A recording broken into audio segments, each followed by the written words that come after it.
জাতীয় কংগ্রেস জিন্দাবাদ।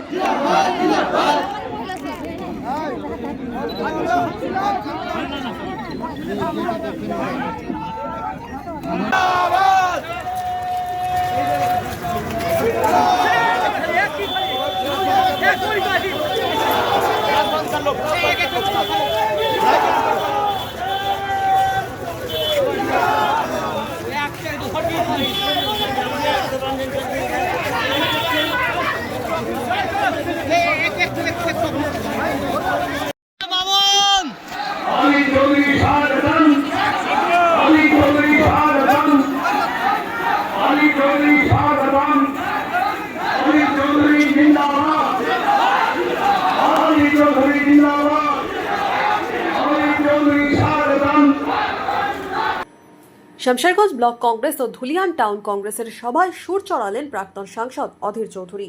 শনিবার কাঞ্চনতলা গঙ্গাঘাটে হয় প্রতিবাদ সভা। এমজিএনআরইজিএ এসআইআর থেকে ওয়াকাফ ইস্যুতে অধীরের নিশানায় তৃণমূল বিজেপি। এদিন বিকেলে শমশেরগঞ্জের ডাকবাংলো থেকে ধুলিয়ান পর্যন্ত হয় মিছিল শেষে হয় সভা।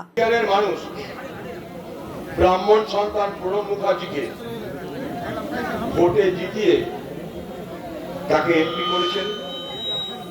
এই ধুলিয়ানের মানুষ ঈশা খানকে জিতিয়ে তাকে এমপি করেছেন।